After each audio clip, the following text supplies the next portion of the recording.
안녕하세요. 톡톡 건강 여러분. 오늘은 국민 5명 중 2명이 이 질환에 걸리는 내용에 대해서 이야기 나눠보도록 하겠는데요. 이 질환에 걸리면요, 뇌혈관 질환뿐만 아니라 심장혈관 질환에도 중요한 원인 질환이 된다고 하는데요. 고혈압일까요? 당뇨병일까요? 아닙니다. 바로 이상 지질 혈증입니다. 오늘 이 질환에 대해서 자세히 알아보겠습니다. 바로 시작합니다. 자, 이상 지질 혈증에 대해서 오늘 국내 최고 전문가를 모셨습니다. 바로 옆에 계십니다. 안녕하세요. 교수님, 소개 부탁드립니다. 안녕하세요. 연세의대 심장내과 최동훈입니다.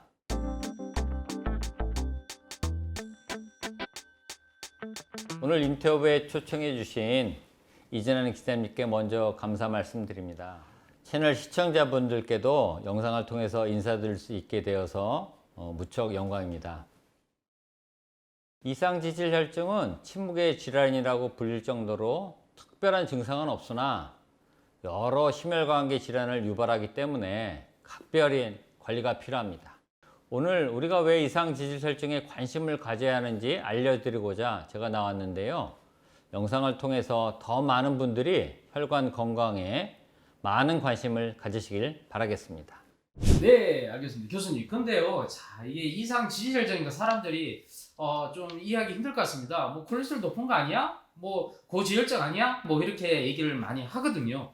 왜 이상 지질혈증인지, 고지혈증과 뭐가 다른지 좀 알려주시죠. 이상지질혈증이라는 것은 콜레스테롤 수치가 정상을 벗어난 모든 상태를 가리키는 용어입니다. 네. 콜레스테롤은 네 가지로 얘기되고 있는데요. HDL 콜레스테롤, 고밀도 콜레스테롤 얘기하는 거, 그다음에 저밀도 콜레스테롤, LDL 콜레스테롤, 네. 어떻게 얘기하면 나쁜 콜레스테롤 얘기도 하죠. 그리고 중성지방 이렇게 세 가지가 있고요. 네. 이 세 가지를 합한 거를 보통 총 콜레스테롤이라고 얘기합니다.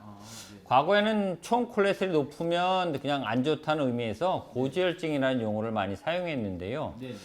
HDL 콜레스테롤이 여기에 또 높으면 우리 몸에 좋은 건데 고지혈증 이런 말을 여기 들어가기 때문에 최근에는 네. 그런 것보다는 이상지질혈증이라는 표현을 사용하게 됐습니다. 그러니까 고지혈증보다는 이상 지질혈증을 사용하는 것이 훨씬 더 정확한 표현이다라고 말씀을. 네, 그렇게 말씀드릴 수 있겠습니다. 학회가 지정한 콜레스테롤 날이었습니다. 그런데 그 9월에 질병관리청이 지정한 심내혈관 질환 예방 관리 주간이 있지 않습니까? 그래서 콜레스테롤 날이 따로 만들어진 배경이 혹시 있습니까? 여러 가지 매체 발달 덕분에 지금은 콜레스테롤에 대한 정보를 여러분들이 얻기 쉬울 텐데요. 네네. 당시에는 정보를 얻을 수 있는 채널이 많지 않았습니다. 또 고혈압과 당뇨병에 비해서는 이상지질 혈증에 대한 대중의 인식도가 매우 낮았습니다. 그래서 전문가들이 모여서 네. 콜레스테롤 날을 따로 만들게 된 것이죠. 물론 아직도 이상지질 혈증에 대한 인식은 충분하다고 보기 어렵습니다. 네. 고혈압이나 당뇨병, 이상지질 혈증 이 세 가지를 네네. 심내혈관 질환의 선행질환이라고 부르는데요. 이 세 가지 선행질환 중에 이상지질 혈증은 사실 유병인구가 가장 큰 폭으로 증가하고 있는 질환입니다. 네네. 그렇지만 인지율이나 치료율 측면에서는 가장 낮습니다. 고혈압이나 당뇨병에 대해서는 대부분이 잘 아시지만 이상지질혈증을 잘 모르는 거죠. 네네. 통계를 보면 우리나라 이상지질혈증 유병자 중에 네네. 검사를 통해서 이 질환을 진단받은 비율은 한 60%가 채 안 되고요. 네네. 실제 치료를 받는 비율도 반수 이하입니다. 네. 사실 이상지질혈증은 약물 치료하고 식생활 개선을 통해서 고혈압이나 당뇨병보다 조절하기 쉬운 질환인데도 네네. 인지율과 치료율이 낮다는 것은 그만큼 아직 질환에 대한 인식이 낮은 것을 보여주는 것이죠. 근데 이 우리나라 이상 지질혈증에 사실은 그 인구가 크게 늘고 있다. 제가 뭐 언뜻 국민 5명 중에 2명 정도라 얘기는 했는데요. 어느 정도 이제 좀 자세하게 좀 설명 좀 부탁드리겠습니다. 네, 최근 데이터를 보면 우리나라에서 이상지질혈증을 보유한 것으로 추정되는 인구는 약 1200만 명이나 달한다고 합니다. 믿기지 않는데요. 그렇게 네. 많습니까? 2002년도에 비교해보면 한 7배 이상 증가한 건데요. 네네. 유병률이 자그만치 한 38%가 넘고요. 네네. 성인으로 치면 성인 5명 중에 2명 이상은 이상지질혈증을 가졌다고 봐도 무방합니다. 네. 특히 젊은 층을 중심으로 그 유병 규모가 점점 커지는 게 큰 사회 문제가 되고 있습니다. 고혈압과 당뇨병과는 다르게 이상지질 혈증은 네네. 20대에서 30대부터 유병률이 높게 나타나는 특성이 있습니다. 특히 남성의 경우는 한 27%가 이미 20대부터 네네. 이상지질 혈증이 생겨서 지질 관리가 필요한 상태가 시작되고 있다고 합니다. 자, 우리 근본적인 질문을 하는 것이지만 왜 우리가 이상 지질혈증을 초기에 또 진단하고 꾸준히 치료해야 되는지 그 이유를 좀. 일단 유병률이 굉장히 가파르게 증가하고 있고요. 그리고 질환의 심각성 때문입니다.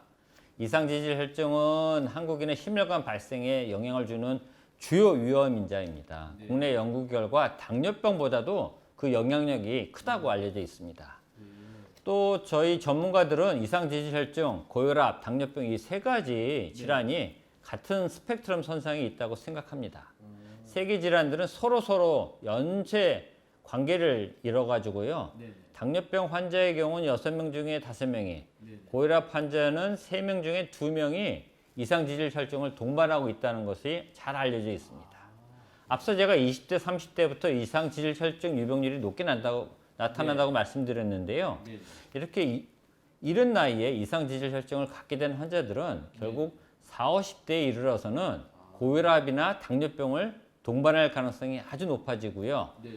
세 개 질환을 복합적으로 다 앓는 경우 급성 혹은 중증 합병증의 발생 위험이 7배 이상 증가한다고 합니다. 그 합병증의 가장 대표적인 게 뇌경색, 심근경색증이죠. 네. 그렇기 때문에 이상지질 혈증을 단독으로 보유한 시절부터 20, 30대부터 적극적으로 치료하고 관리해야지 나중에 중증 질환을 예방할 수 있겠고, 특히 고혈압이나 당뇨병이 같이 보유하는 경우에는 네네. LDL 콜레스테롤 수치를 낮출수록 네네. 좋다는 것이 아주 여러 가지 연구에서 입증이 되고 있습니다. 그렇게 이게 심장 질환과 뇌혈관 질환의 경우 한국인의 사망 원인 2위 4위거든요. 그 뒤에는 바로 당뇨, 고혈압뿐만 아니라 바로 이상 지질 혈증이 있다는 거 아닙니까? 정말 국민들의 관심을 가질 수밖에 없을 것 같습니다. 그래서 그 작년인가요?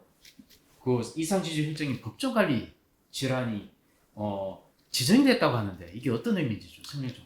작년에 관련 법이 개정되면서 네. 심뇌혈관 질환의 정의에 이상지질 혈증이 공식적으로 포함이 되었습니다. 네. 그동안 소외되어 온 이상지질 혈증을 적극적으로 관리하도록 근거가 마련된 것이기 때문에 아주 의미가 있는 것이라고 생각됩니다. 그러나 이것이 실질적인 변화로 이어지려면 정부의 밑그림에 관련된 내용이 이런 것을 반영시키는 것이 중요하다고 생각합니다. 법 개정을 계기로 이상지질 혈증에 대한 경각심이 높아지고 관련 정부 사업과 예산 마련에 있어서도 전향적인 검토가 이루어졌으면 하는 바람입니다. 자, 교수님이 보시기에 이상 지질 혈증 치료 환경의 개선과 국민 건강 정진을 위해서 어떤 제도적인 개선이 필요하다고 보십니까?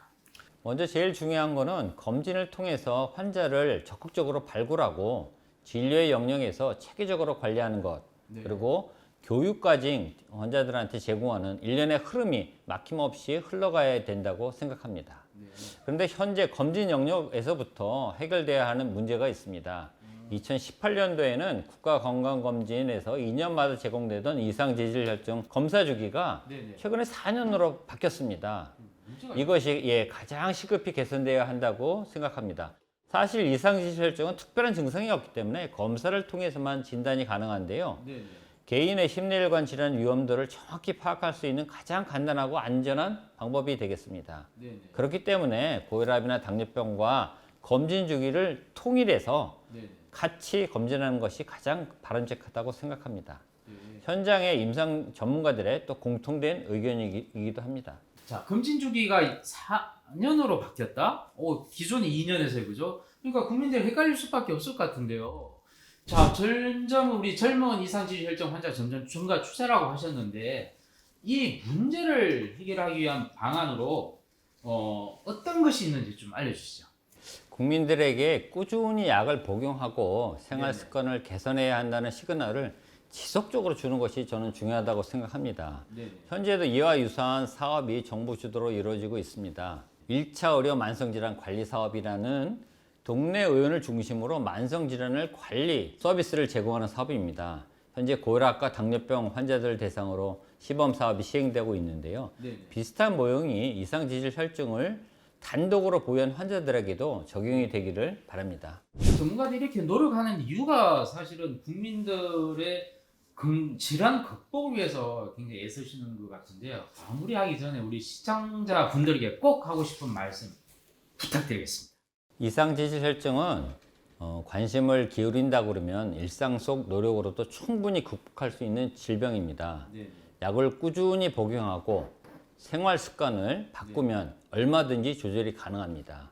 건강한 삶을 위해서 이상 지질 혈증에 꼭 관심을 가져주시길 바랍니다. 지금의 무관심은 잠깐 넣어두고 혈관 건강에 조금만 투자해 주십시오. 저희 의료 전문가들도 여러분들과 함께 노력하도록 하겠습니다. 네. 감사합니다. 감사합니다. 저희 의학 전문 기자도 이 질환 극복을 위해서 노력하겠습니다. 많이 도와주십시오. 감사합니다. 감사합니다. 여러분 꼭 유념해서 들어주세요. 마치겠습니다.